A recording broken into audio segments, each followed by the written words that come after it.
In June 1882, a man living near Madeley-on-Severn found something hidden in a crevice in one of the joists of his kitchen chimney.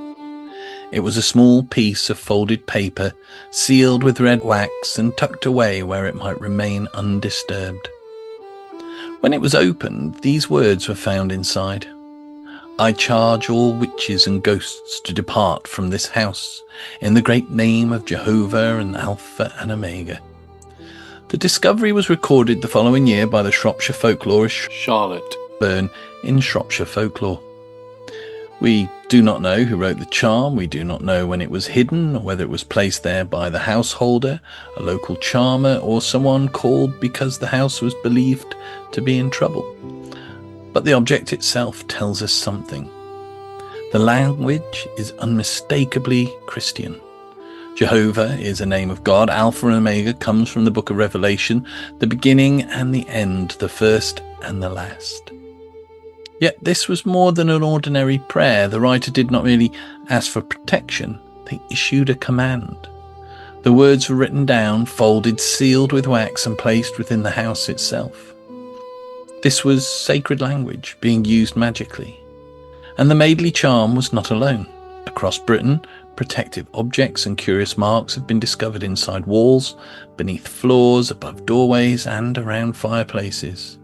Everything from worn shoes, bottles, pieces of iron, carved crosses and circular designs have all been found concealed within older buildings.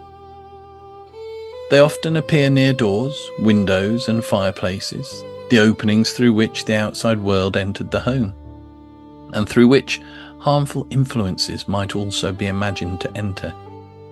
The chimney was especially suggestive. It carried smoke out of the house, but it also remained an open passage from the roof to the hearth. If witches, ghosts or wandering harm could enter by ways an ordinary lock could not prevent, then another kind of defence was needed. So the protection was placed not merely inside the home, but inside the building itself, hidden away, sealed into the very fabric of the house, quietly standing guard while the family cooked, talked and slept beneath it. We should be cautious, however. Not every object found inside a wall or chimney can be given one certain meaning. Some may have been intended to protect the household, some may have encouraged good fortune, others may have marked an event whose meaning has been entirely forgotten. Modern historians warn against forcing every concealed object into the same explanation. But this Shropshire charm leaves little doubt about its own purpose. It names the dangers directly, witches and ghosts, and it calls upon the authority of God to drive them away. That is what makes it so revealing.